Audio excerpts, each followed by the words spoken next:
खोजी टीवी के मुअज़्ज़िज़ दोस्तों, इसराइल पर एक और खतरनाक हमला। इस बार बैलिस्टिक मिसाइल की बजाय ड्रोन इस्तेमाल किया गया और एक नए मकाम से यह हमला ऑपरेट किया गया। ड्रोन हमले के बाद इसराइली हुक्काम में शदीद खौफ व हिरास फैल गया और अमेरिका और इसराइल ने ईरानी मिसाइल हमलों को रोकने के लिए सर जोड़ लिए हैं और एक अहम और हंगामी मीटिंग के जरिए सयूनी नाजायज रियासत ने अमेरिका से खुफिया मुआहदे तय कर लिए हैं, जिसके भयानक नतायज आने वाले दिनों में सामने आएंगे। जबकि इसराइल पर होने वाले पै दर पे हमले किस बात का इशारा है और अब की बार किस मुसल्लह फोर्स के ड्रोन ने इसराइली डिफेंस सिस्टम को चकमा देकर इसराइल पर यह हमला किया है, आज हम इसी की तफसील आपसे शेयर करेंगे। नाज़रीन ग्रामी, मजीद डिस्कस करने से पहले आप लोगों से गुजारिश है कि अगर आपने चैनल को सब्सक्राइब भी किया हुआ है तब भी बेल नोटिफिकेशन को ऑन करते हुए ऑल नोटिफिकेशंस को ऑन जरूर कर लीजिए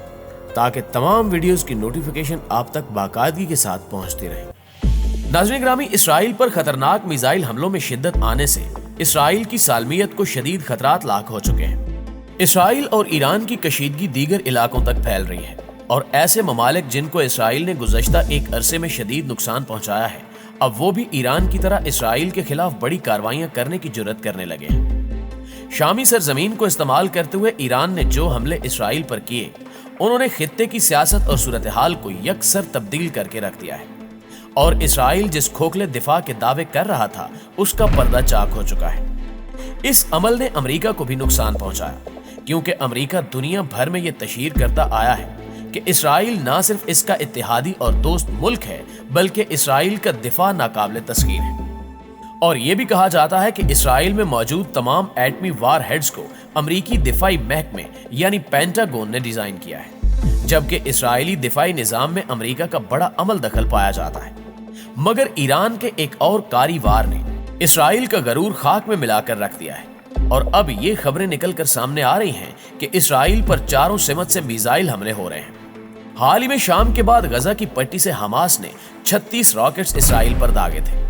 उस हमले में इसराइल को शदीद नुकसान पहुंचा था और अब एक बार फिर एक नए मकाम से इसराइल पर हमला किया गया है।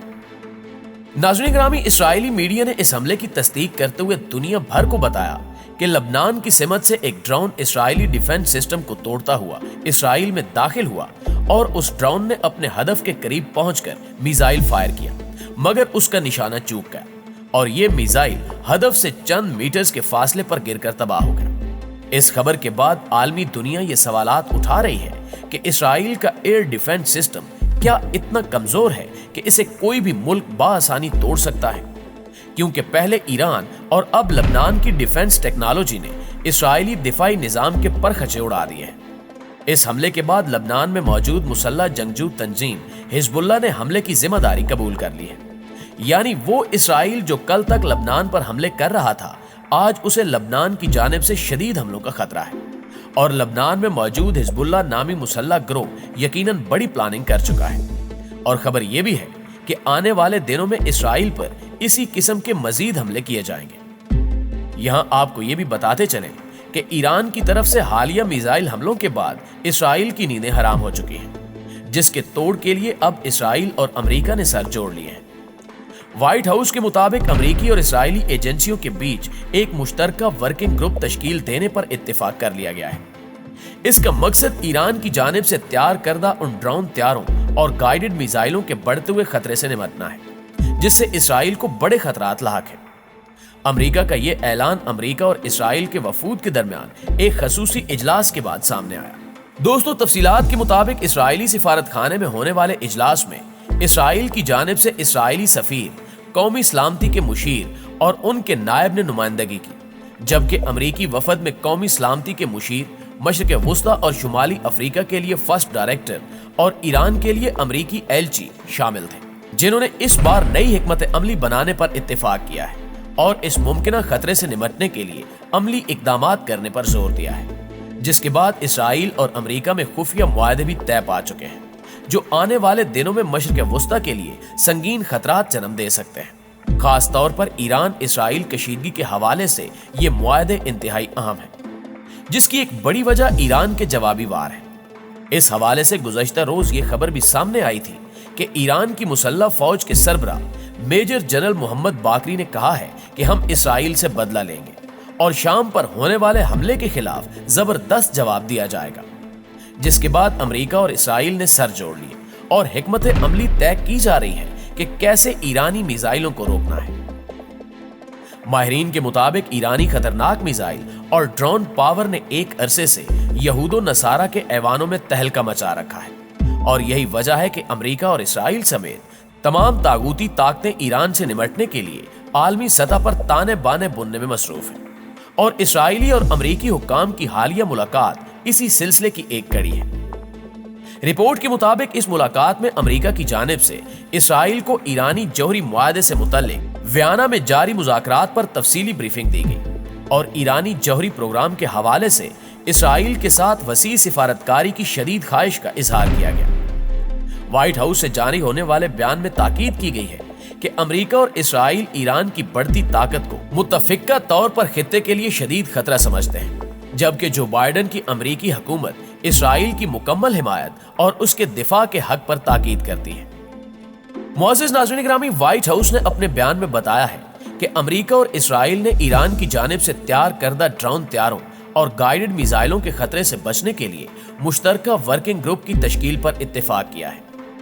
اس بیان کے آخر میں کہا گیا ہے کہ امریکہ اسرائیلی حفاظت کے اپنے عہد و پیمان کا پابند ہے اور اسرائیل کے ساتھ اپنے ہر قسم کے تعلقات کو زندہ رکھنے پر مبنی اقدامات اٹھاتا رہے گا۔ اس سے اندازہ ہوتا ہے کہ اس وقت مشرق وسطی کے حالات انتہائی خراب ہیں اور کسی وقت بھی ایران یا پھر اسرائیل کی جانب سے بڑی کارروائی عمل میں لائی جا سکتی ہے۔ تاہم دوسری جانب امریکہ اور ایران کے مابین ویانا میں ہی مذاکرات کا سلسلہ جاری ہے، جن کا مقصد جوہری معاہدے پر عمل درآمد کروانا ہے، جسے جوائنٹ کیپریہنسو پلان اینڈ ایکشن بھی کہا جاتا ہے۔ اب تک موصول ہونے والی خبروں کے مطابق ان مذاکرات میں مثبت پیش رفت ہوئی ہے، اور یہ ایک اچھی خبر ہے، مگر ان کی راہ میں ابھی کئی طرح کی رکاوٹیں حائل ہیں۔ اسرائیل جو ان مذاکرات کا حصہ بھی نہیں ہے، اس نے ایران کے سینٹری فیوجز کو تباہ کرنے کی کوشش کی، اور امریکی کانگریس میں ریپبلکن ارکان ایوان میں ایک بل لا رہے ہیں جسے میکسیمم پریشر ایکٹ کا نام دیا گیا ہے، جس کے بعد امریکی صدر جو بائیڈن اس امر کے پابند ہو جائیں گے کہ وہ کانگریس کی منظوری کے بغیر ایران پر عائد پابندیاں نہیں اٹھا سکیں گے۔ اس بل کے پاس ہونے کے بعد امریکہ کے لیے یہ ممکن نہیں رہے گا کہ وہ اس ضمن میں ایران کے ساتھ کسی قسم کی سودے بازی کر سکے، اور نہ اس بات کا امکان ہے کہ اس کے بعد اس معاہدے کے شارٹ ٹرم عوامل کے حوالے سے بات چیت کی جا سکے۔